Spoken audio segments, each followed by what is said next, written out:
आज हामी राम गीता को बारेमा चर्चा गर्दैछौँ। राम गीता को वक्ता भगवान राम हुनुहुन्छ, श्री रामचंद्र जी, जसको निम्ति वाल्मीकि जी भन्नुहुन्छ, लोके नहि स विद्येत यो न राम मनोव्रतः। अर्थात संसारमा यस्तो कोही पनि छैन जो प्रभु राम को भक्त नहोस्।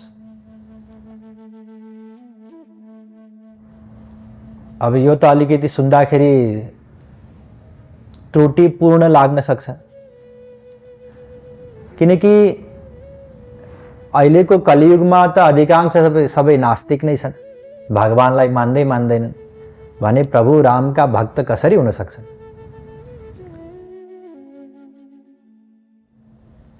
यहाँ त यही बताउनु भयो कि कोही पनि छैनन् संसारमा जो प्रभु राम का भक्त होइनन्। अर्थात सबैजना प्रभु राम का भक्त छन्।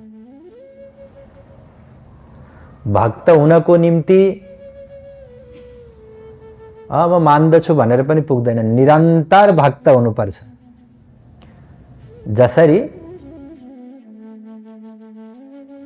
सत्यवादी हुनको निम्ति निरन्तर सत्य बोल्नुपर्छ, ब्रह्मचारी हुनको निम्ति निरन्तर ब्रह्मचर्यमा रहनुपर्छ, त्यसैगरी भक्त हुनको निम्ति पनि न चलति भगवत पदार विन्दाल निमिषार्धमपि यस वैष्णवाग्रह।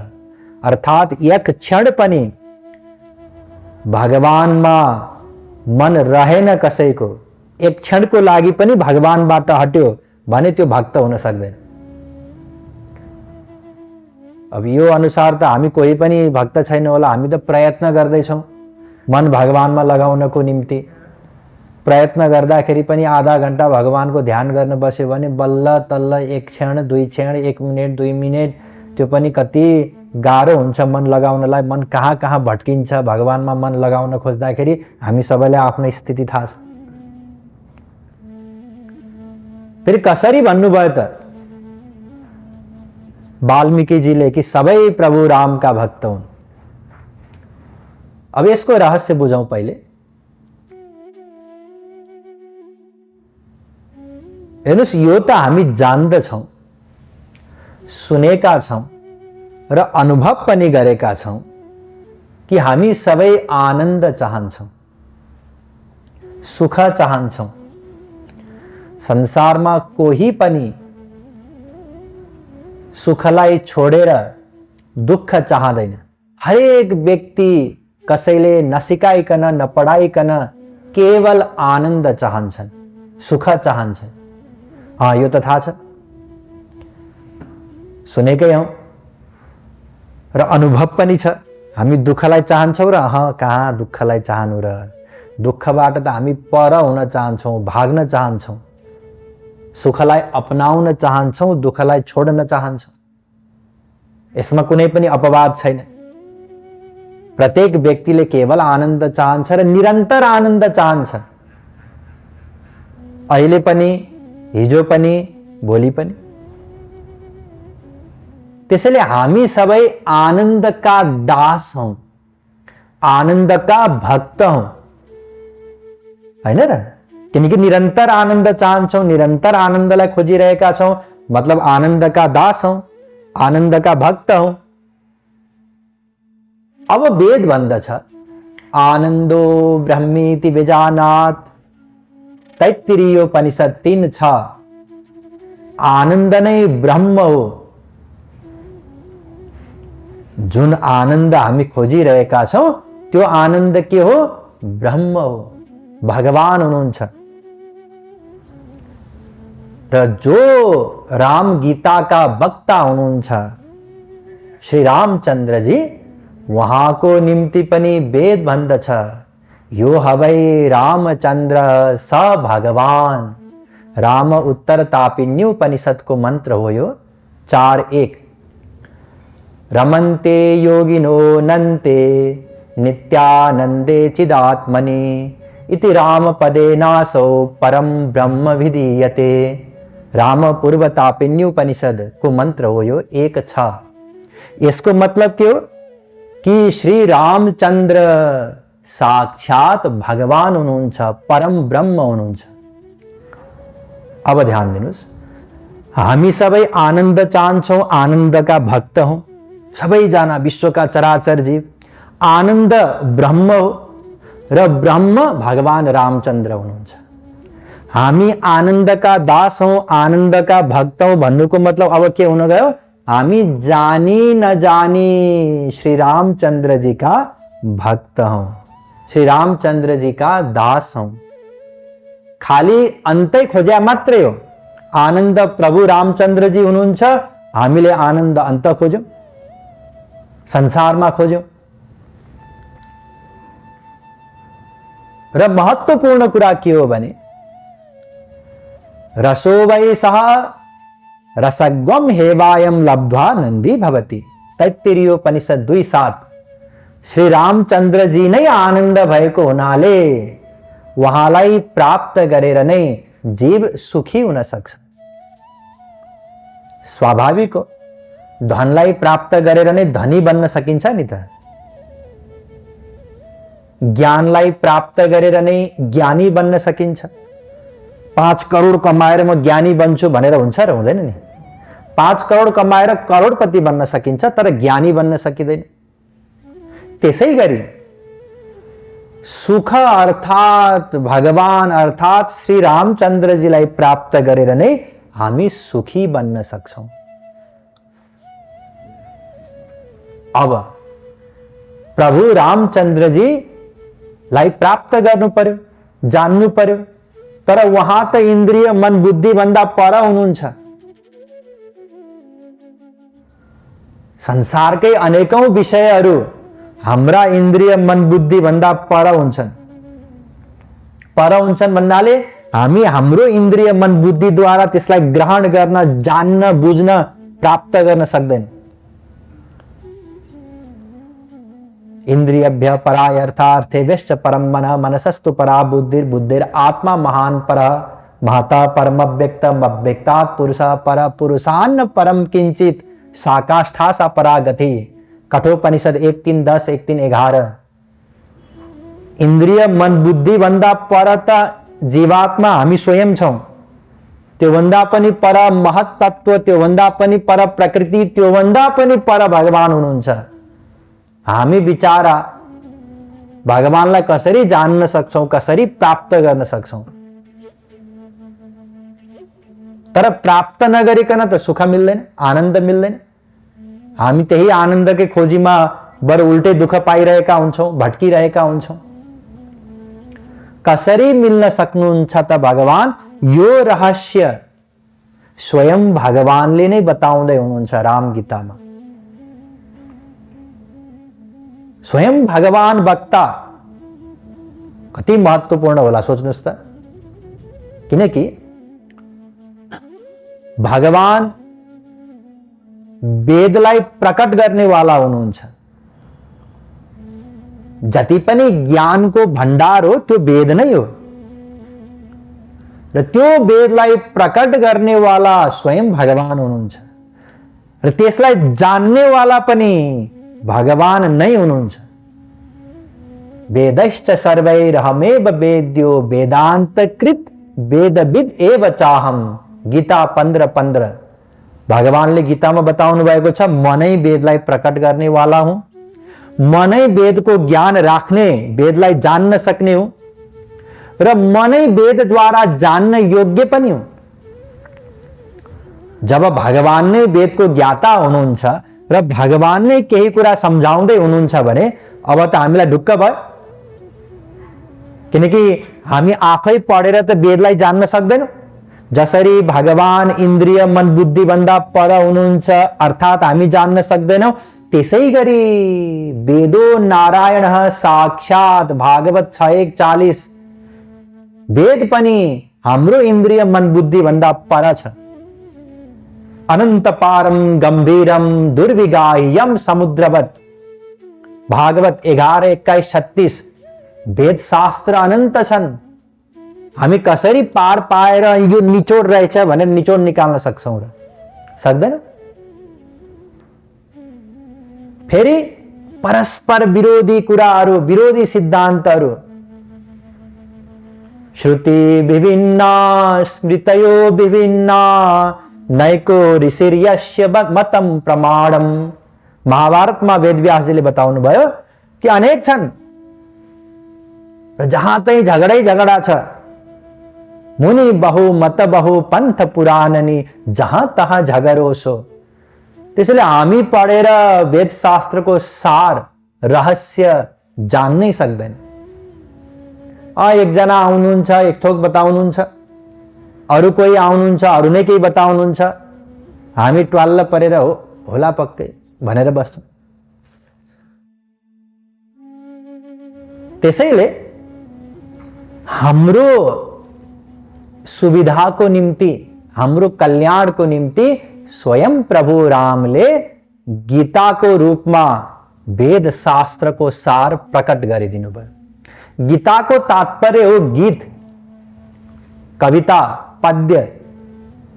पहिले पहिले भगवानले, महापुरुषहरूले उपदेश दिने क्रममा कुनै छन्दमा या गीतमा उपदेश दिने गर्नुहुन्थ्यो ताकि सम्झिन, याद गर्न सजिलो होस्।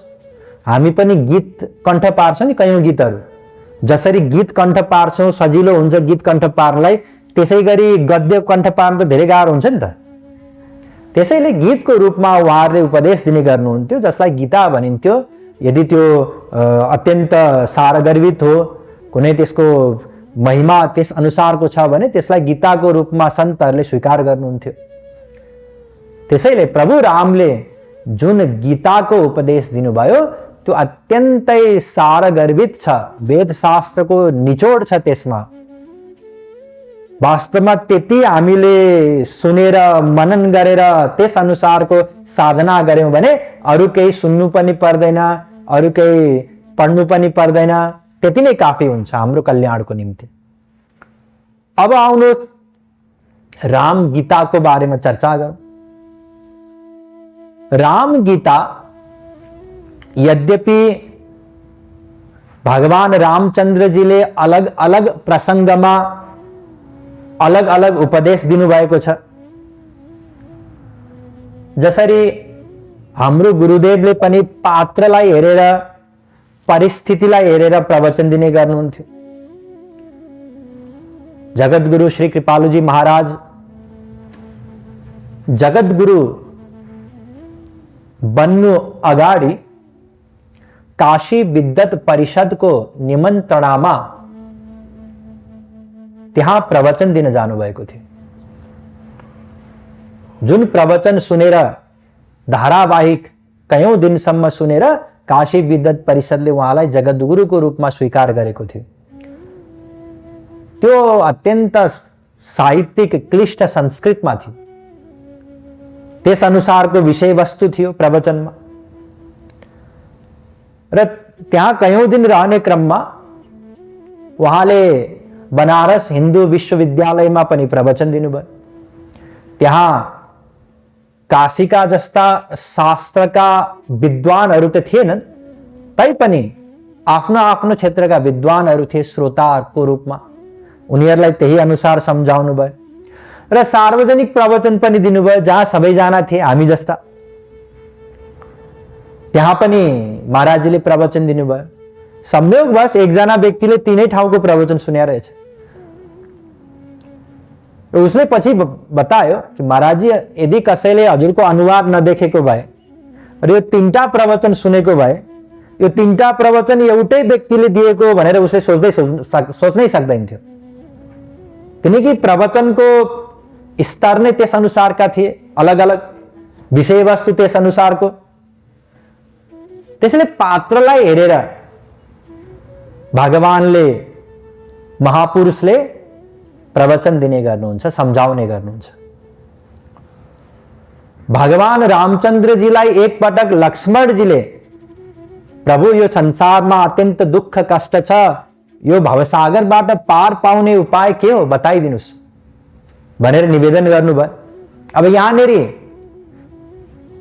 उत्तर दिने वाला वक्ता भगवान राम र सुन्ने वाला श्रोता वहां पनि भगवान लक्ष्मण। भगवानले उपदेश दिनुभयो कि लक्ष्मण सबैभन्दा पहिले वर्णाश्रम धर्मको पालना गर्नुपर्छ। मीमांसा दर्शन अनुसार निष्काम कर्म गरेर अन्तःकरणको शुद्धि गर्नुपर्छ पहिले। त्यसपछि वेदान्तको श्रवण गर्नुपर्छ, अनि मनन गर्नुपर्छ, निधिध्यासन गर्नुपर्छ, अनि समाधिमा पुगेर भगवानको आराधना गर्नुपर्छ। यस प्रकारले भगवानले उपदेश दिनुभयो कि हामी या जीवात्मा यो भवसागरबाट पार पाउन सक्छ। अस्तु भगवान रामचन्द्रजीले लक्ष्मणजीलाई उपदेश दिँदा कर्म मिश्रित, किनकि वर्णाश्रम धर्म कर्म गरेर अन्तःकरण शुद्ध गर्नुपर्छ भन्नुभयो नि, कर्म मिश्रित अनि ज्ञान पनि मिश्रित, वेदान्तको श्रवण मनन निधिध्यासन समाधि यी सब गरेर अनि भक्ति फेरि भगवानको आराधना गरेर बल्ल भगवानलाई प्राप्त गर्न सकिन्छ। अर्थात् यो संसारी भवसागरबाट उत्तीर्ण हुन सक्छ जीव भनेर सम्झाउनु भयो। कर्म ज्ञान मिश्रित ज्ञान प्राधान्य भक्तिको उपदेश दिनुभयो। अब लक्ष्मणजी त्यसो त स्वयं भगवान हुनुहुन्छ र लीला क्षेत्रमा पनि उहाँ अत्यन्त वैरागी हुनुहुन्छ। दशरथ जी महाराजले जब श्री रामचन्द्रजीलाई वनवासको आज्ञा दिनुभयो, लक्ष्मणजी उहाँको पछि पछि लागेर जानुभयो वन, जबकि उहाँको लागि आज्ञा थिएन नि। यदि रामचन्द्रजी गएको भए त त्यति बेला कार्यकारी उहाँ नै हुनुहुन्थ्यो, किनकि भरतजी त हुनुहुन्थेन, राज्य उहाँले सम्हाल्नुहुन्थ्यो। उहाँलाई राजपाट, पिता माता र आफ्नी श्रीमती कसैको पनि परवाह भएन, सब सहजै त्यागिदिनु भयो 14 वर्षको निम्ति। र वनमा पनि दिनभरि अनेक प्रकारले श्री रामचन्द्रजीको श्री सीता मैयाको सेवा गर्नुहुन्थ्यो र राति पनि पहरा दिनुहुन्थ्यो, सुत्नु भएन 14 वर्षसम्म। यस्तो त्यागी वैरागी लौकिक दृष्टिले पनि जसको यस्तो स्थिति छ ऊ वेदान्त श्रवण मनन निधिध्यासन समाधिको अधिकारी हुन्छ। तर हाम्रो त यस्तो स्थिति छैन नि त। शरीर अत्यन्त कमजोर, आयु एकदमै कम, मन संसारी विषयहरूमा आसक्त। अब हामी जस्तोको लागि वर्णाश्रम धर्म अनुसारको निष्काम कर्म गर, यो उपदेश नै हाम्रो लागि काम लाग्दैन। फेरि सब त्याग गरेर वेदान्तको श्रवण गर, विवेक वैराग्य समाधि सट सम्पत्ति युक्त भएर, किनकि 4 साधनले सम्पन्न हुनुपर्छ नि त। पहिले वेदान्त श्रवण गर्नुभन्दा अगाडि साधन चतुष्टय सम्पन्न एव सन्न्यस्तुमर्हति, सन्न्यासोपनिषद 2:1। विवेक वैराग्य समाधि सट सम्पत्ति र मुमुक्षुत्व, यी 4वटा साधनले युक्त भएपछि बल्ल श्रवण गर्न पाइन्छ वेदान्तको। हामीमा त्यो योग्यता छैन। त्यसैले हाम्रो निम्ति यो उपदेशद्वारा कल्याण हुन सक्दैन। यद्यपि यही उपदेश भगवान राम र लक्ष्मणजीको जुन यो वार्तालाप हो, त्यो वार्तालापको क्रममा जे उपदेश दिनुभयो त्यसैलाई अध्यात्म रामायणमा वेद व्यासजीले राम गीता भनेर बताउनु भयो, तर त्यसको यहाँ चर्चा गरिने छैन। तुलसीदास जी महाराजले भगवान रामको त्यो उपदेशलाई राम गीता भन्नुभयो जुन उहाँले अयोध्यावासीहरूको निम्ति सर्वसाधारणको निम्ति दिनुभएको थियो। हामी पनि त सर्वसाधारण हो नि त, हो, हाम्रो लागि काम लाग्ने उपदेश त्यो हो। त्यसैले जुन उपदेशलाई तुलसीदास जी महाराजले राम गीताको रूपमा लिनुभयो, हामी त्यही उपदेशलाई यहाँ चर्चा गर्नेछौं, किनकि हामी त्यसैको निम्ति योग्य छौं। र आउनुहोस् अब विषय वस्तुमा प्रवेश गरौं। सबैभन्दा पहिले यो तुलसीदास जी महाराजले लेख्नुभयो प्रभु रामचन्द्रजीको जुन उपदेश हो त्यसलाई उहाँले लिपिबद्ध गरिदिनु भयो। एक बार रघुनाथ बोलाए, गुरु द्विजपुर वासी सब आए। बैठे गुर मुनि और द्विज सज्जन, बोले बचन भगत भव भंजन। एक बार, एक पटक भगवान रामले सबैलाई बोलाउनु भयो, सबलाई। सार्वजनिक प्रवचन थियो। आफ्ना गुरु वशिष्ठजी, त्यति बेलाका विद्वानहरू, ब्राह्मणहरू, अयोध्याका नर नारीहरू सबलाई बोलाउनु भयो र भगवान रामको निमन्त्रणा पाएर सबैजना गए। सबै आफ्नो आफ्नो आसनमा बसे। बसिसकेपछि भक्तहरूको दुःखलाई हरण गर्ने वाला प्रभु रामले बोल्नु भयो। अब यहाँनिर विचार गर्नु पर्यो। भगवान रामले भक्तहरूको दुःख हरण गर्नुहुन्छ यो बताउनु भयो तुलसीदास जी महाराजले। कर्मीको दुःख हरण गर्नुहुन्छ भन्नु भएन। ज्ञानीको दुःख हरण गर्नुहुन्छ, योगीको दुःख हरण गर्नुहुन्छ भन्नु भएन। केवल भक्तको नै उहाँले दुःखको हरण गर्नुहुन्छ। किनकि कर्मीहरूलाई त भगवानसँग मतलबै छैन। उनीहरू त कर्म गरेर त्यस अनुसारको फल प्राप्त गर्न चाहन्छन्, फलको आशा लिएर कर्म गर्छन्। ज्ञानी र योगीहरू आफ्नो बलले, आफ्नो परिश्रमले हिँड्छन्, साधना गर्छन्। जब कसैले आफ्नो बलले गरिरहेको छ भने अर्को व्यक्तिले हेरौँ न कहाँसम्म गर्दो रहेछ भने हेरिरहन्छ नि त। तर भक्तहरू भगवानको शरणमा हुन्छन्, भगवानमा आश्रित हुन्छन्। त्यसैले भगवानले भक्तहरूको योगक्षेम वहन गर्नुहुन्छ, भक्तहरूको दुःखलाई हरण गर्नुहुन्छ। ज्ञानीहरूले पनि, योगीहरूले पनि जब ज्ञान साधना गर्दा गर्दै, योग साधना गर्दा गर्दै अन्तिममा गएर हार मान्छन्, भवसागरबाट पार पाउन सक्दैनन्, तब ज्ञानवान माम प्रपद्यते 7:19 गीता, उनीहरू पनि भगवानको शरणमा जान्छन्, भगवानको भक्ति गर्छन्। किनकि भगवानको भक्ति नगरिकन चाहे कोही ज्ञानी होस्, योगी होस्, कसैलाई पनि मोक्ष मिल्दैन। चतुर्मुखादीनां बिना विष्णु भक्त्या कल्प कोटि भीर मोक्षो न विद्यते। त्रिपाद विभूति महानारायणोपनिषदको मन्त्र हो यो 8:1।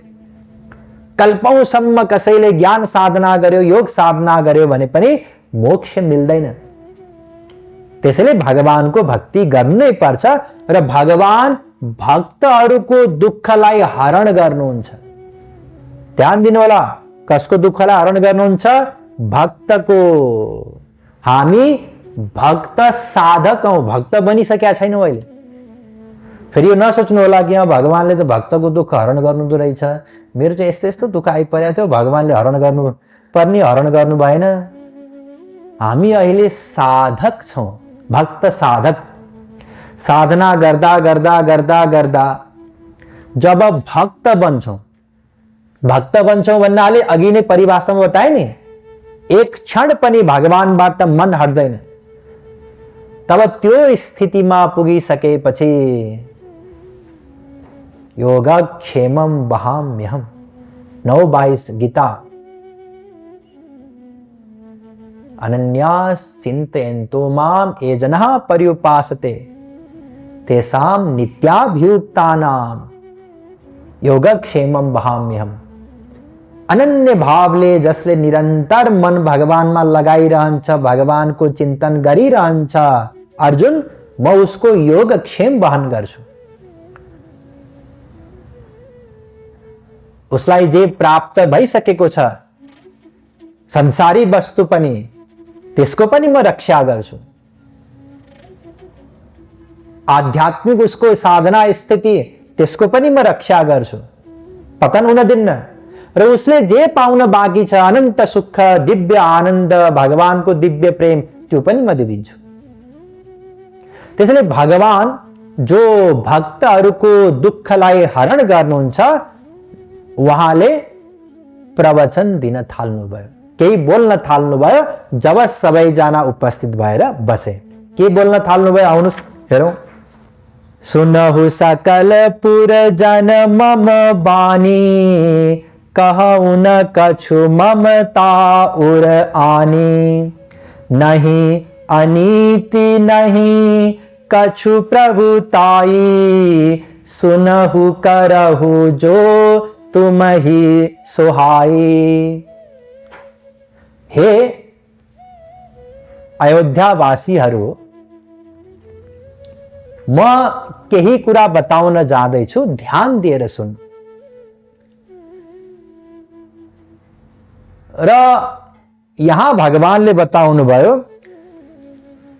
कि मेरो हृदयमा कोही प्रति पनि ममता छैन। ममता छैन भन्नाले भगवान त अत्यन्त दयालु हुनुहुन्छ, सबैलाई आफ्नो सन्तान भएको नाताले विशेष कृपा गर्नुहुन्छ, प्रेम गर्नुहुन्छ।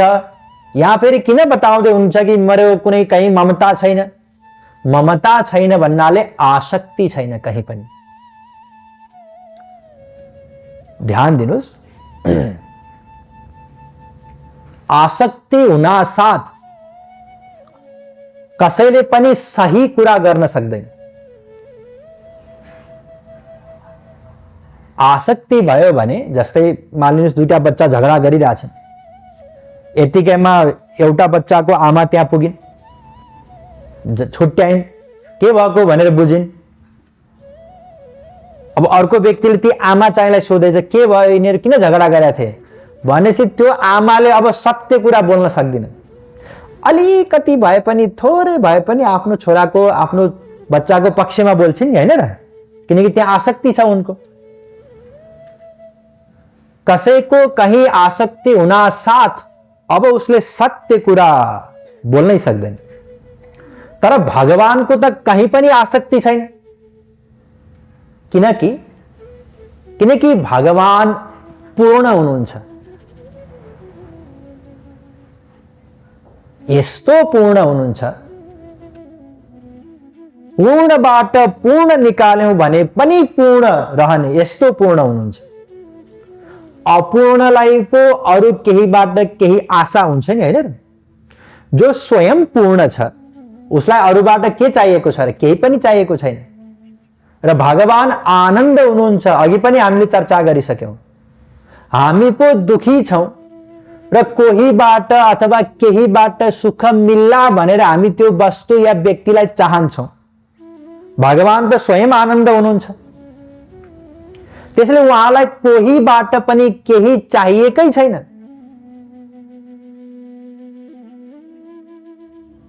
आत्मरति, आत्मक्रिया, आत्ममिथुन, आत्मानंद, छान्दोग्योपनिषद 7:25-2 भगवान आफूमै रमण गर्नुहुन्छ। त्यसैले उहाँलाई आत्माराम भनिएको। आत्माराम भन्नाले उहाँलाई केही पनि चाहिँदैन। अपहत पात्मा विजरो मृत्युर विशोको विजिघत्सो पिपासः सत्य काम सत्य संकल्प। छान्दोग्योपनिषद 8:7-1 भगवान सत्य काम हुनुहुन्छ। उहाँका कुनै कामना नै छैनन् बाँकी। जब वहाँ सत्य काम हुनुहुन्छ, आफूमा नै रमण गर्नुहुन्छ, स्वयं आनन्द हुनुहुन्छ, पूर्ण हुनुहुन्छ भने उहाँलाई त कोहीबाट पनि केही पनि चाहिएको छैन नि त, हैन र? त्यसैले उहाँको कहीँ पनि आसक्ति छैन। जोबाट आनन्द मिल्छ, सुख मिल्छ भन्ने हामी सोचेर ठानेर निश्चयमा पुगेका हुन्छौं, त्यसैमा त हाम्रो आसक्ति हुन्छ।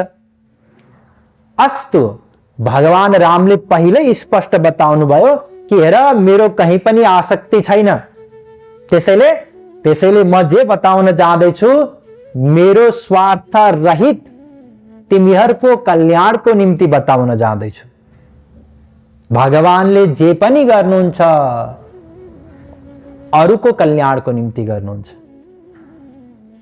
जीव कल्याणको निम्ति। सृष्टि गरिदिनु भयो के को निम्ति? जीव कल्याणको निम्ति। हामी महाप्रलयमा भगवानको महोदरमा लीन भएका थियौं। सृष्टि गरिदिनाले अब हामीलाई भगवानको भक्ति गरेर भगवानलाई प्राप्त गर्ने अवसर मिल्यो। तर सृष्टि गर्दैमा त त्यो सम्भव हुँदैन। भगवानले जीव कल्याणको निम्ति वेदलाई पनि प्रकट गरिदिनु भयो। थाहा त हुनु पर्यो नि भक्ति कसरी गर्ने भनेर। तर त्यति गरेर पनि कल्याण हुँदैन, किनकि वेदको हामी सार नै बुझ्न सक्दैनौं। त्यसैले भगवानले कृपा गरेर फेरि सन्त महापुरुषहरूलाई पनि पठाउनु भयो। आफैले पनि बारम्बार अवतार लिएर आउनुभयो। आफूले अवतार लिएर नाम रूप लीला गुण धाम छोड्नु भयो। सन्तहरूलाई पठाएर भगवानको महिमा सम्झाउनु भयो, वेदशास्त्रको सार सम्झाउनु भयो, भगवानको भक्ति कसरी गर्ने यो उपदेश दिनुभयो। इस प्रकारले भगवानले सबै कार्य जीव कल्याणको निम्ति गर्नुहुन्छ। र यहाँ थप बताउँदै हुनुहुन्छ कि नहीं अनीति, यो जुन कुरा म बताउन जाँदैछु त्यसमा कहीँ पनि अनीति छैन।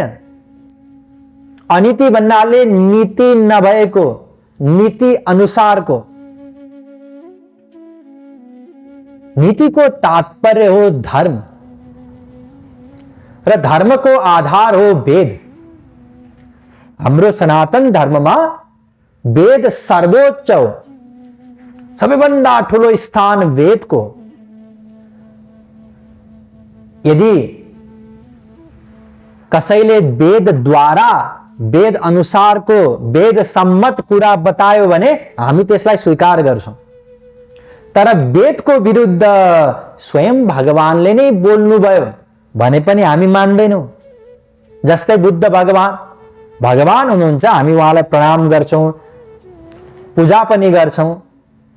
तर हामी उहाँको कुरा, उहाँको सिद्धान्तलाई मान्दैनौं, किनकि वेद सम्मत छैन। वेद सम्मत नै ग्रन्थहरूलाई पनि मानिन्छ। हामी महाभारतलाई, पुराणहरूलाई, रामायणलाई किन मान्छौं? वेद सम्मत भएको हुनाले।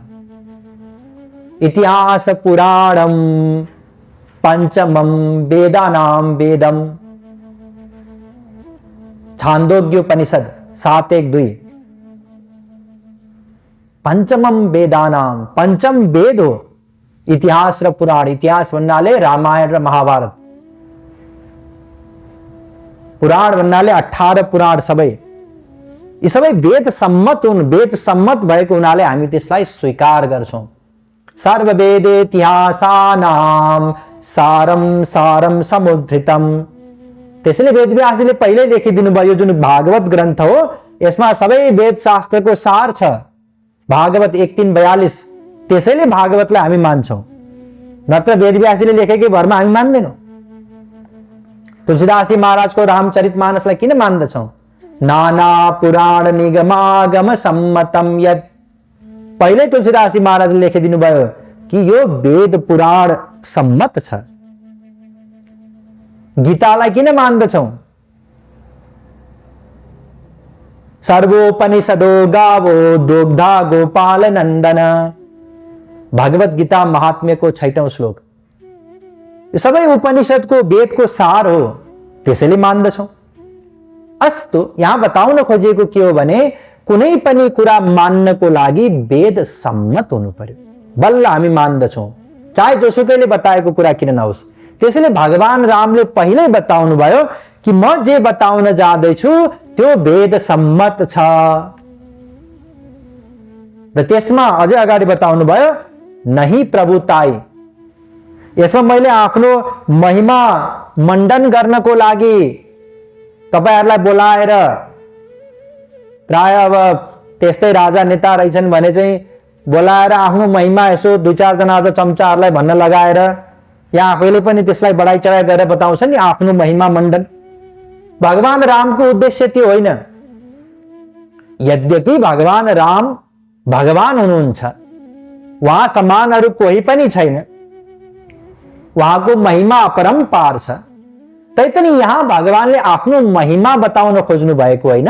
यहाँ हाम्रो कल्याण कसरी हुन्छ, जीव कल्याण कसरी हुन्छ त्यो बताउन जाँदै हुनुहुन्छ र वेद सम्मत बताउँदै हुनुहुन्छ।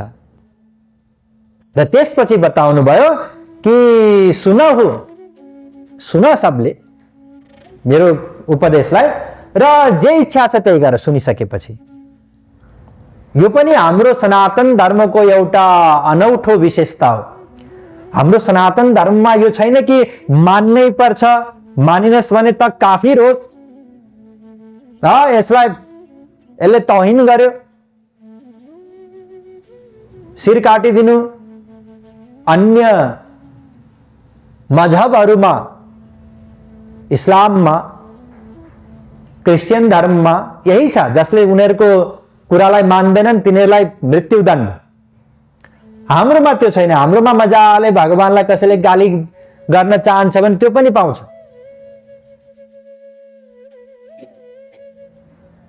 उसको कर्म हो, स्वतन्त्र छ जीव, जे फल भोग्नु पर्ने उसले भोग्छ। कसैले गाली चाहिँ गर्दैन भगवानलाई, तर म भगवानलाई मान्दै मान्दिन भन्न पनि पायो।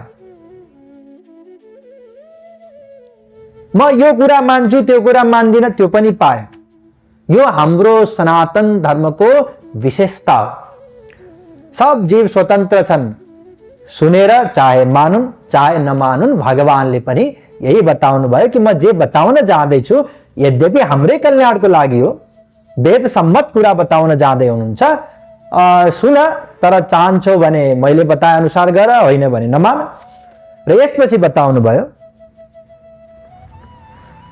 सोई सेवक प्रियतम मम सोई, मम अनुशासन माने जोई।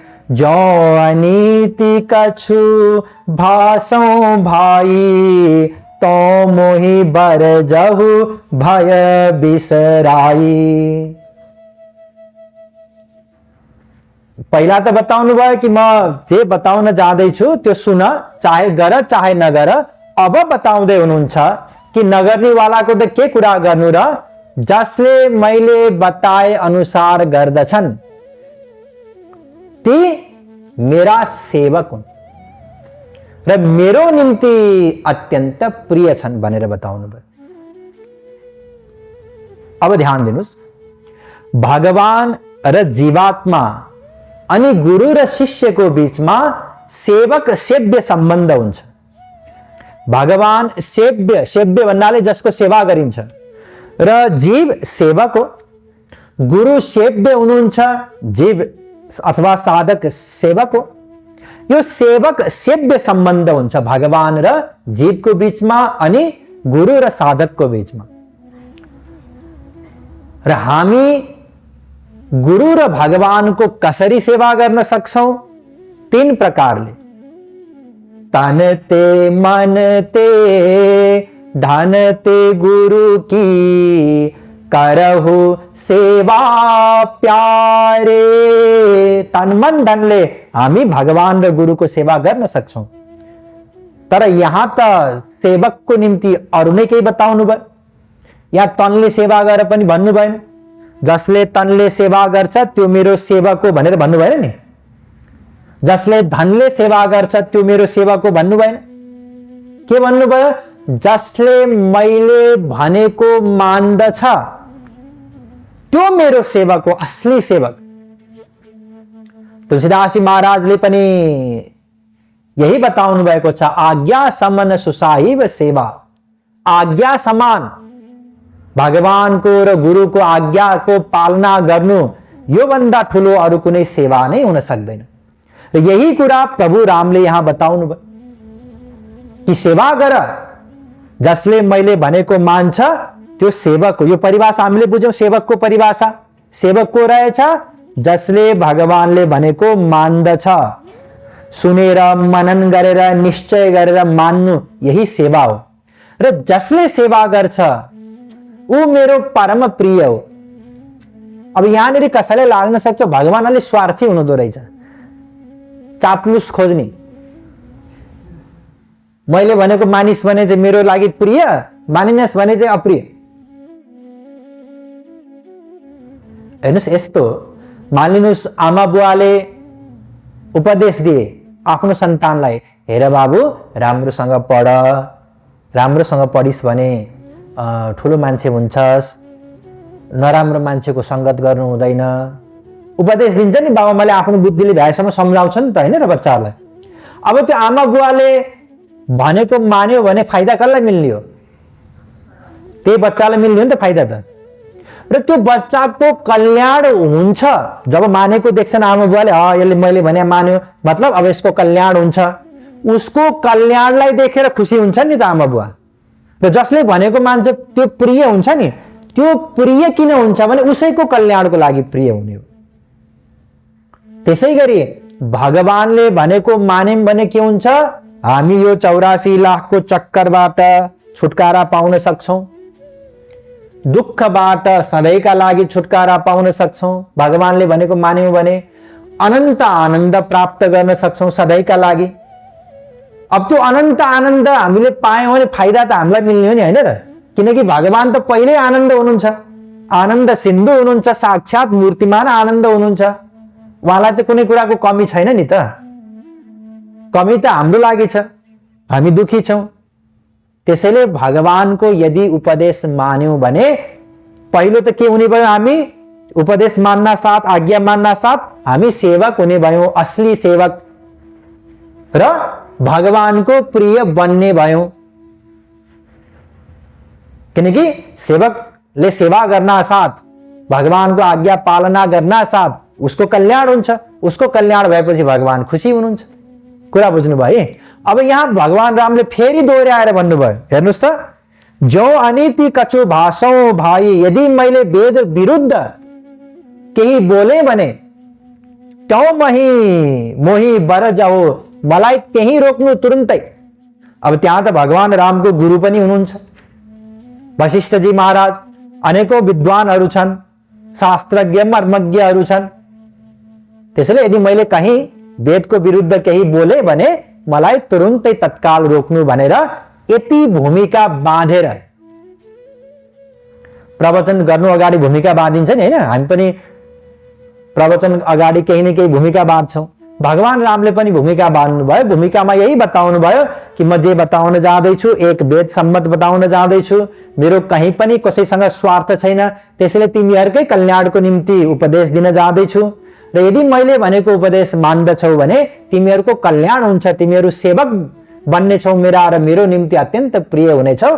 त्यसैले अब ध्यान दिएर सुन।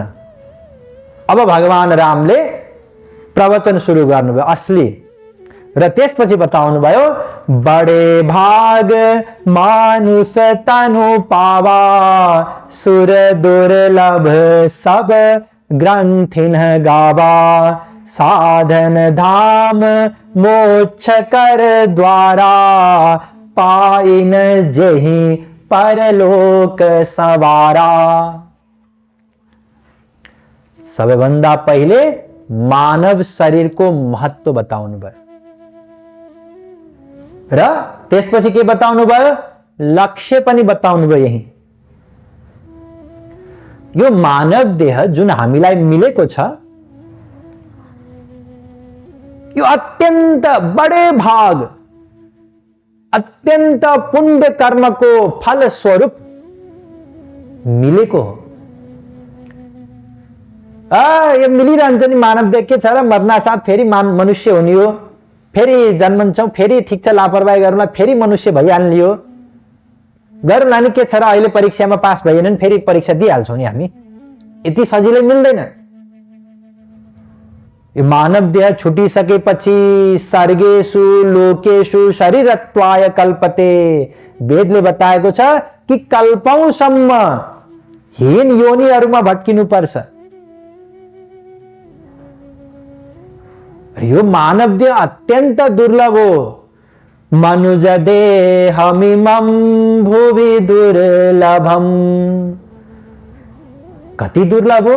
समधिगम्य सुरैरपि वाञ्छितम, यति दुर्लभ हो कि देवताहरू समेत चाहन्छन् यो मानव देह। देवताहरू पनि चाहन्छन्, स्वर्गका देवी देवता। त्यहाँ त यस्ता ऐश्वर्यका सामग्रीहरू हुन्छन्, भोगका सामग्रीहरू हुन्छन्, पसिना निस्किँदैन शरीरबाट, सुगन्ध निस्किन्छ। यस्तो अद्भुत सुगन्ध हुन्छ कि यदि यहाँ कुनै स्वर्गका देवी देवता हाम्रो अगाडि उभिने हो भने उनीहरूको शरीरको सुगन्धलाई सहन गर्न नसकेर हामी सबै प्राय मूर्छित नै हुन्छौँ। भोक प्यास लाग्दैन, यति सुन्दर हुन्छन् सबै।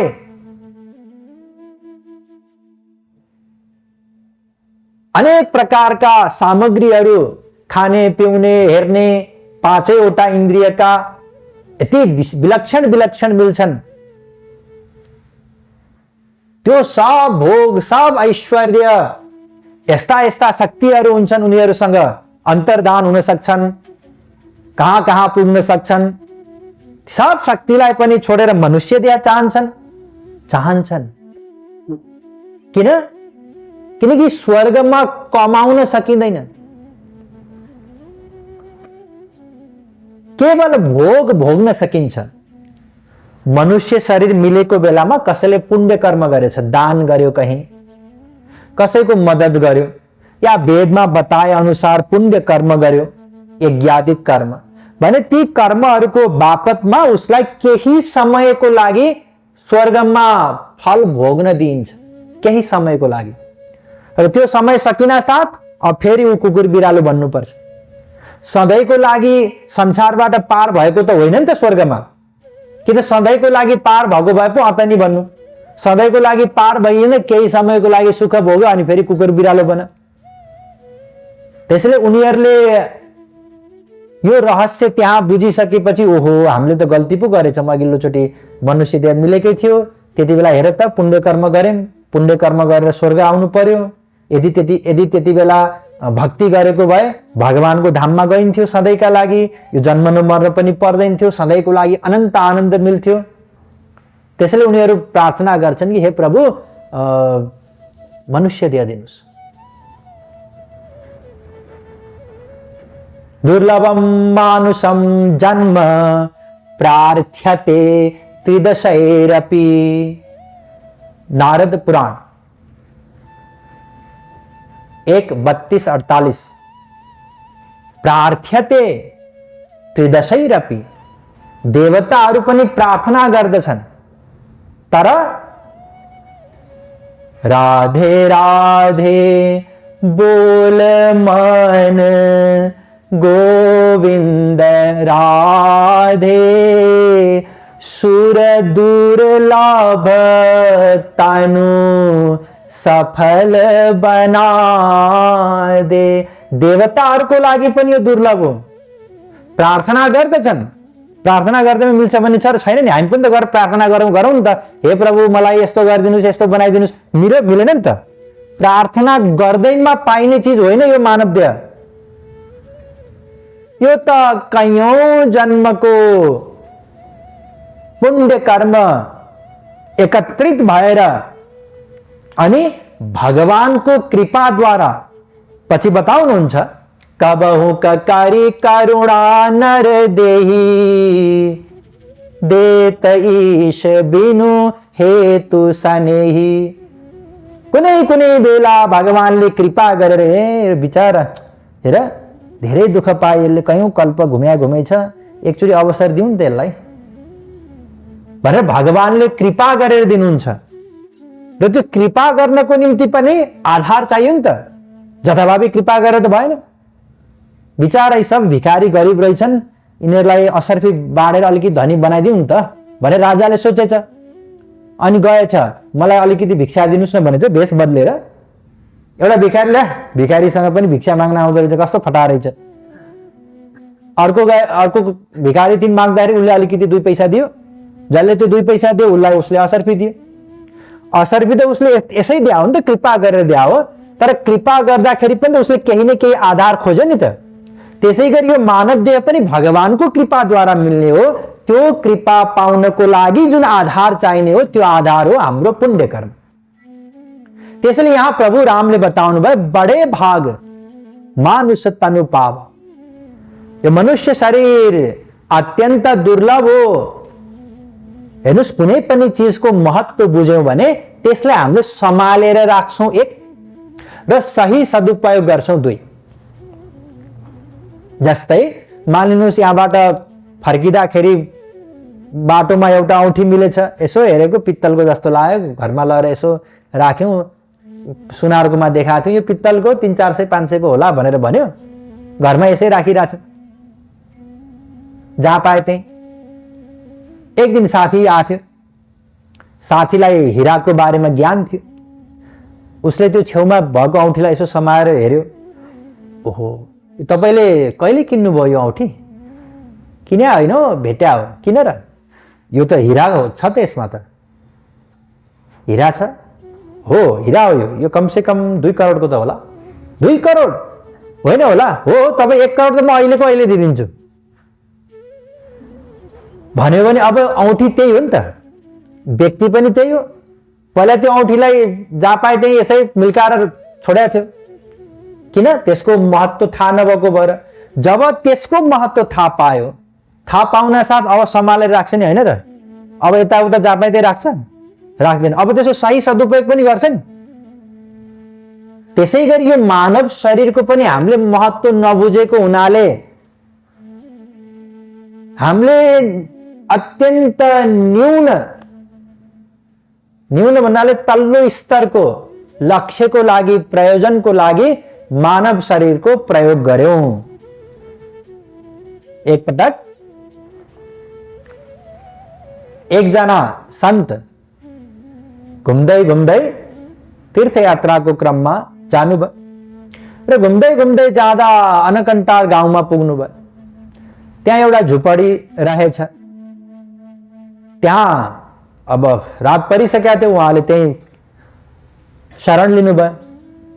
त्यहाँ अत्यन्त गरिब दम्पति बस्थे, अत्यन्त गरिब। बिचारा छाक बल्ल तल्ल गुजार्थे, टार्थे। र त्यो दिन साँझको जे भोजन बनेको थियो ती अतिथिलाई दिए, उनीहरू भोकै बसे, छँदै थिएन के। ती सन्तले यसो विचार गर्नु, यी साह्रै दरिद्र छन् तर परोपकारको भाव छ, दया गर्ने स्वभाव छ यिनीहरूको, यिनीहरू अलिकति धनी भयो भने अरूको पनि कल्याण गर्लान् भन्ने सोचेर पारसमणि दिएर जानुभयो त्यहाँबाट। अर्को वर्ष संयोगवश फेरि तीर्थ जाने क्रममा घुम्दै घुम्दै उहाँ त्यही गाउँमा पुग्नुभयो। बेलुका बास बस्न त्यही पुग्नुभयो, त्यही झुपडीमा। कोही हुनुहुन्छ भनेर सोद्धाखेरि त्यही दम्पति निस्के त्यो झुपडीबाट। उनीहरूको स्थिति पनि त्यस्तै थियो। आश्चर्यचकित हुनुभयो। होइन मैले त तँलाई त्यो एउटा पारसमणि दिएर गएको थिएँ, के गरिस्? गुरुजी तपाईँले पारसमणि दिनुभएको थियो, मैले मेरी श्रीमतीलाई दिएँ, उनले चटनी पिस्ने गर्छिन् हिजो आज, त्यसले।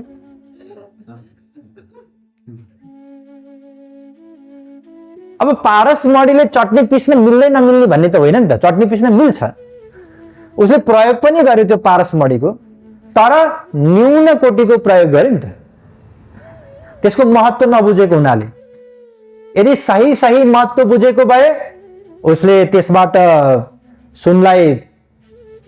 सुन बनाउँथ्यो। फलामलाई पारसमणिले छोएपछि सुन बन्छ, होइन र? विश्वको सबैभन्दा धनी व्यक्ति हुन्थ्यो होला। यो हाम्रो मानव शरीर पनि ठ्याक्कै त्यस्तै पारसमणि हो। अनि हामीले पनि त्यो पारसमणिले चटनी पिस्या जस्तै के गरिस् त? ए गुरुजी मैले त पढेँ लेखेँ बिहा गरेँ छोराछोरी यतिवटा भए मेरा, उनीहरूको लागि घर पनि बनाइदिए, नातिलाई पनि पुग्ने एकदम ठिक्क पार्दै छु। यो सबै के हो? चटनी पिसेको हो। किनकि मानव शरीर त्यसको निम्ति होइन। ठिक छ, पारसमणि छ, चटनी पनि पिस्नु छ भने चटनी पनि पिस्दा हुन्छ, तर त्यसको मुख्य काम त गर्नु पर्यो नि त। मुख्य लक्ष्य पारसमणिको जसरी सुन बनाउनु हो, त्यसै गरी मानव शरीरको महत्व, यसको मुख्य उद्देश्य के हो यहाँ बताउनु भयो। साधन धाम मोक्ष कर द्वारा। यो मानव शरीर साधन धाम हो, अर्थात यसमा साधना गर्न सकिन्छ। जुन अघि स्वर्गका देवी देवताले मानव शरीर चाहन्छन् भनेर भनेका थियो नि, किनकि त्यहाँ साधना गर्न मिल्दैन। स्वर्गका देवताहरूले भगवानको भक्ति गर्न पाउँदैनन्। कसैले भगवानको भक्ति नै गरेर सम्झिरह्यो भने पनि त्यसको फल उनीहरूलाई मिल्दैन। मानव शरीरमा फल मिल्छ, कसैले भक्ति गर्यो भने भगवानलाई प्राप्त गर्न सक्छ। अब हेर्नुहोस्, हरेक व्यक्तिले आफ्नो चेतनाको स्तर अनुसार आफ्नो लक्ष्य निर्धारण गर्छ। र बच्चालाई सोध्ने, बाबु तिमी के बन्ने भन्यो, आफ्नो बुद्धि विवेकले जे भ्याउँछ उसले त्यही बोल्छ, होइन र? र बोलेको कुरा पनि उसले बुझेर बोले हुँदैन। कसैले रटाइदिया हुन्छ नि, के बन्ने ठुलो पछि म त डाक्टर बन्छु भन्छ, उसलाई बिचारा के थाहा डाक्टर भने के हो। आफ्नो चेतनाको स्थिति अनुसार उसलाई त अहिले मोबाइल र किताब राख्दिन नि, मोबाइलले लिन्छ, किताबलाई छोडिदिन्छ। प्राय यद्यपि मानव शरीर का पुरुषार्थ, धर्म, अर्थ, काम, मोक्ष सबै हुन्, तर प्राय यो कलियुगमा अर्थ र कामलाई लक्ष्य बनाइरहेका हुन्छन्। अर्थ र काम भन्नाले खूब पैसा सैसा कमाउनु, त्यसपछि घर बनाउनु, अनेक प्रकारका इन्द्रियका भोगका विषयहरू जम्मा पार्नु, मिठो खानु, राम्रो लगाउनु, गाडी चढ्नु, गहना लगाउनु, राम्रो साडी लगाउनु, यी सबै के हुन्? अर्थ र काम। प्राय सबैले यसैलाई लक्ष्य बनाएका हुन्छन् मानव शरीरको। उनीहरूको दिन रात चिन्तन, प्लानिङ यसैमा हुन्छ, घुम्दै फिर्दै यसैमा केन्द्रित हुन्छ। र योभन्दा अलिकति जसको चेतना छ, उनीहरूले अर्थ आखिरी जति कमाए पनि मर्दा छोडेर लिएर जाने हो, यही छोड्ने त हो नि। जतिवटा घर भए पनि, जति सम्पत्ति भए पनि छोडेरै जाने हो। काम त केही उमेर रहन्जेल मात्रै हो। उमेर सकिसकेपछि काम पनि कम हुँदै जान्छ, विषय भोग पनि कम हुँदै जान्छ। रहर भएर के गर्नु? डाक्टरले नखा भनिदिन्छ, पाइयो त खान, पाइएन। त्यो त यसै जीवन रहँदाखेरि नै कम हुँदै जान्छ। त्यसैले धर्म गर्नुपर्छ, पुण्य कर्म गर्नुपर्छ, ताकि स्वर्ग मिलोस् कम से कम मरिसकेपछि, यो सोच्दछ। तर स्वर्ग हो स्वल्प अन्त दुःखदायी। स्वर्गमा पनि हामीले खोजेको सुख त छैन, सीमित सुख मिल्छ। दुःखो दर्कास तमो निष्ठा क्षुद्रानन्दा सुचार पिता 11-14-11 भागवत। त्यहाँ पनि शोक छ, दुःख छ, अशान्ति छ स्वर्गमा पनि। यहाँले अलिअलि सिरियल हेर्नुभयो होला नि त। सिरियल पनि मोटामोटी पुराणबाटै कथाहरू निकालेर बनाएका त हुन्छन् नि। तल कसैले तपस्या गर्न थाल्यो, अब इन्द्रलाई जलन हुन्छ, त्यसले मेरो इन्द्र आसन माग्छ होला। के गर्ने? मेनकालाई पठाएर हुन्छ कि उर्वशीलाई पठाएर हुन्छ कि त्यसको तपस्या भङ्ग गरिदे। जलन हो, दैत्यहरूले आक्रमण गर्दैछन्, लौ न प्रभु भन्दै घरि कहाँ गए हुन्छन्, दौडिँदै घरि कहाँ गए हुन्छन्। डर, त्यहाँ पनि दुःख छ। त्यसैले स्वर्गको लक्ष्य पनि सही लक्ष्य होइन। अब अझै जसको चेतनाको स्तर छ, उनीहरू यही निश्चय गर्छन् कि यो सब जन्मनु मर्नु यही दुःखको कारण हो। पुनरपि जननम पुनरपि मरणम पुनरपि जननी जठरे शयनम। जन्मनु मर्नु सब यो दुःखको कारण हो। त्यसैले जन्म मृत्युको चक्रबाट नै छुटकारा पाउनु, संसारबाट नै पार पाउनु यही लक्ष्य हो। यसको निम्ति साधना गर्नुपर्छ। के साधना गर्ने? ज्ञान साधना गर्ने, योग साधना गर्ने। यो ठान्दछन्। कलियुगमा त सम्भव छैन, अन्य युगमा सम्भव छ ज्ञान साधना, योग साधना। र अन्तिममा भगवानको भक्ति गरेर मोक्ष प्राप्त गर्दछन्।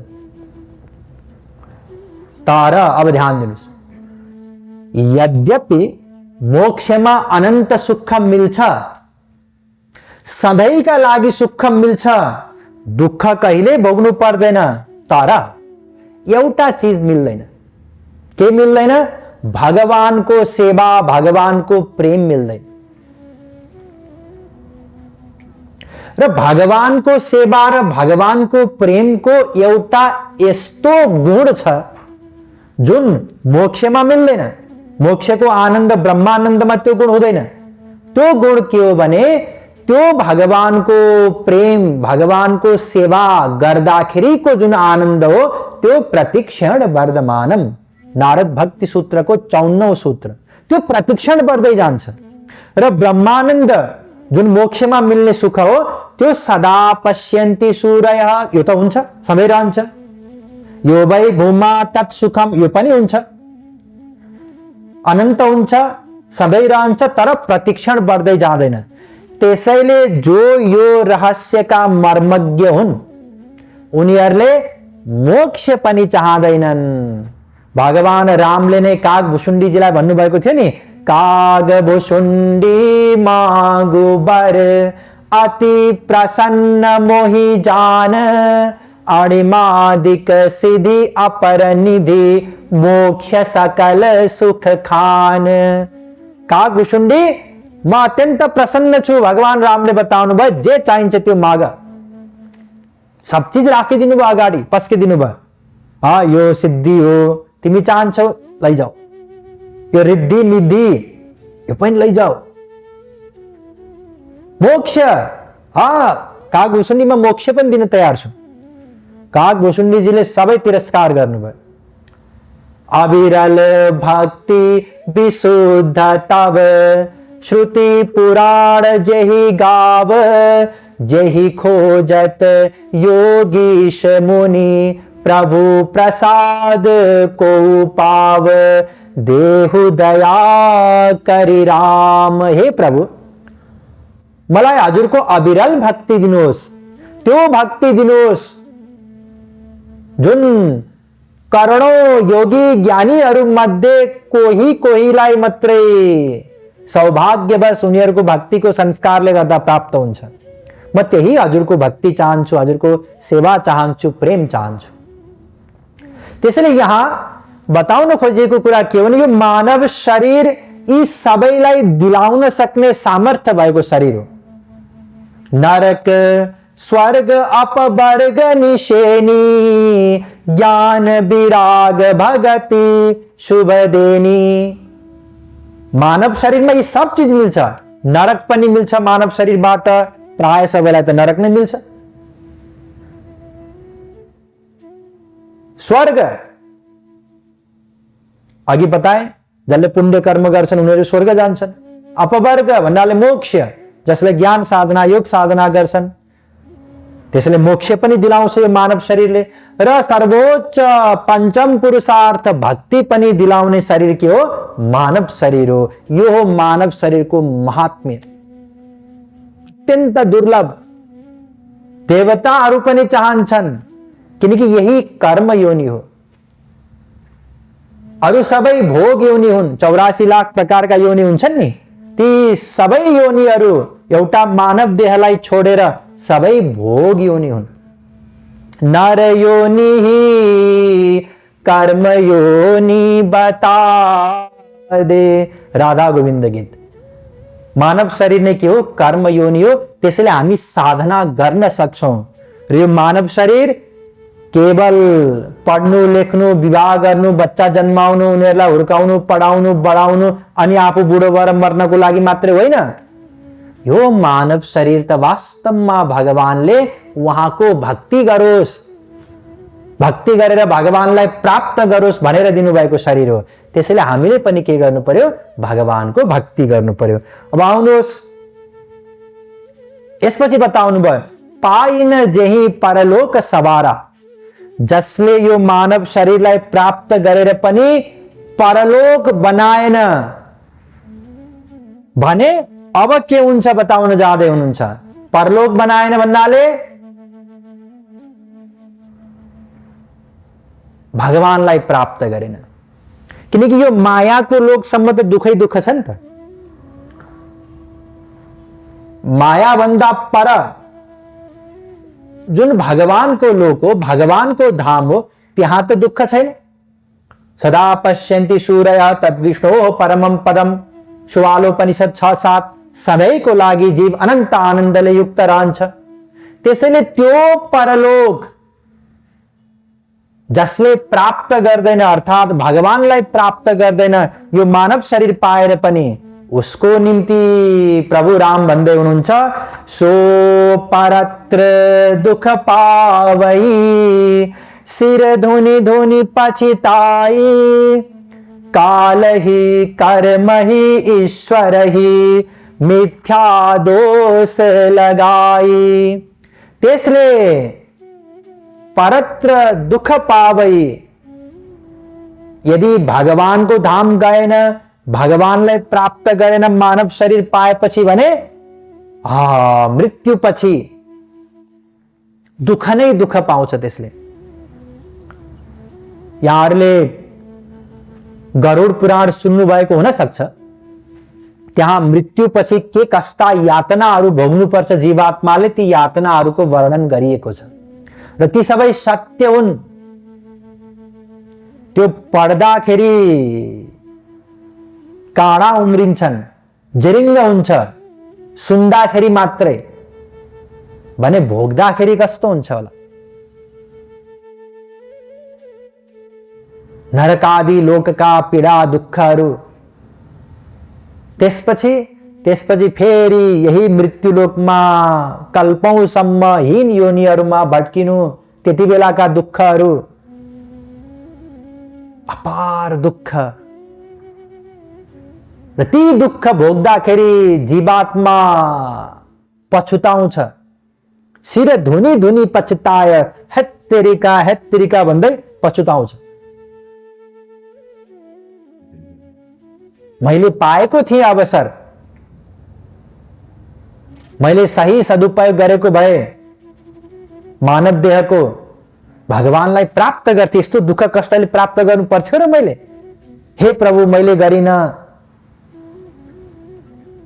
पछुताउँछ।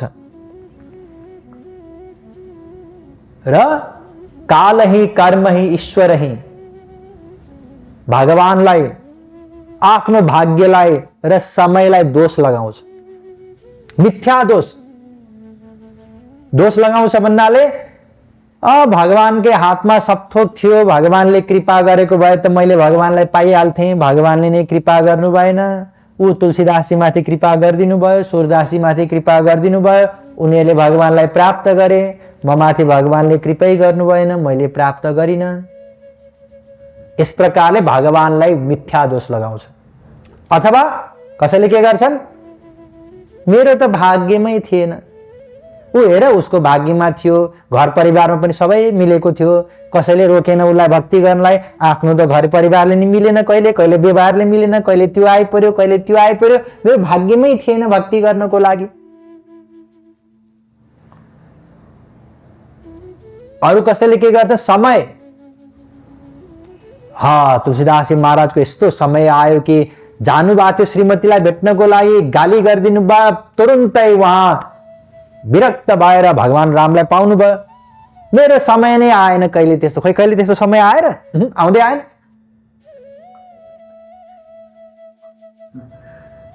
यो मिथ्या दोष लगाउँछ र मरिसकेपछि मात्र हैन, मर्नु अगाडि पनि जब मृत्युको अवस्था आउँछ, जब यम काल दंड ले आई है, देखी देखी डर पाएगा, तब कृपालु धरि हाथ माथ पर, मन ही मन पछताएगा। मृत्युको समयमा पनि जीव पछुताउँछ। ओहो, मर्न पो पर्दो रहेछ त। यति बेला पनि हामीले सुनेका छौं, कसैले सोध्यो भने भनिदिन्छौं पनि, प्रवचनै दिन्छौं उस्तै परे, ए मर्नु नै छ एक दिन त। तर हामीले मानेका हुँदैनौं। भित्रबाट चाहिँ म जुन स्थितिमा छु यही स्थितिमा रहिरहन्छु भन्ने मान्यता हामी सबलाई छ। ठिक छ, अलि बुढो त भएको छु, के छ र, अहिले पनि हिँड्न सक्छु, म यस्तै रहिरहन्छु, हिँड्न खान लाउन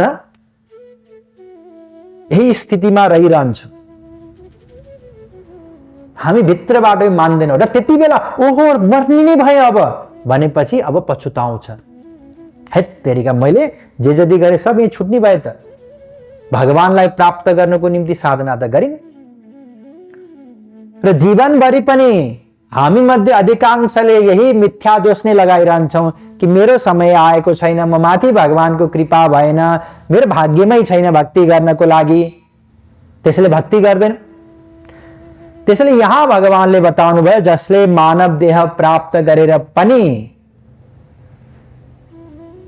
परत्र बनाउँदैनन्, परलोक जाँदैनन्, परलोक जानको लागि जे गर्नुपर्ने हो भगवानको भक्ति त्यो गर्दैनन्, उनीहरूले मरिसकेपछि अथाह दुःख भोगेर पछुताउँछन् र भगवानलाई, काललाई र भाग्यलाई दोष लगाउँछन्। त्यति बेला भगवानले त सुन्नुहुन्न। जति रोए पनि, जति चिच्चाए पनि, जति कराए पनि त्यति बेला सुन्नुहुन्न। न भगवानले सुन्नुहुन्छ, न महापुरुषले, गुरुले सुन्न सक्नुहुन्छ। त्यसैले मानव देह छँदा छँदै अयोध्यावासीहरूद्वारा हामीलाई पनि भगवानले सम्झाउनु भयो कि भगवानको भक्ति गर्नुपर्छ। परलोक जानको निम्ति जे साधन गर्नुपर्ने हो, भगवानलाई प्राप्त गर्नको निम्ति जुन भक्ति साधना गर्नुपर्ने हो त्यो भक्ति साधना गर्नु छ। अब के छ त हाम्रो बाधक त्यस्तो साधना गर्नको निम्ति? केले रोक्यो त हामीलाई? किनकि अहिलेसम्म कुरा सुन्दाखेरि त हो भक्ति गर्नुपर्छ जस्तो लागेन र हामीलाई त लागिसक्यो। हो भगवानकै भक्ति गर्नुपर्छ, बाप रे बाप मरिसकेपछि पनि त्यस्तो हुने रहेछ र सुख त हामीले खोजेकै हो, सुख भगवान नै हुनुहुन्छ, भगवानलाई पाएर नै सुख मिल्यो, गर्नुपर्छ भगवानको भक्ति। रोकेको केले छ त? अब त्यो चीज भगवानले बताउन जाँदै हुनुहुन्छ र हामी सुन्नेछौँ, तर आज होइन भोलि। श्याम रे रामचंद्र की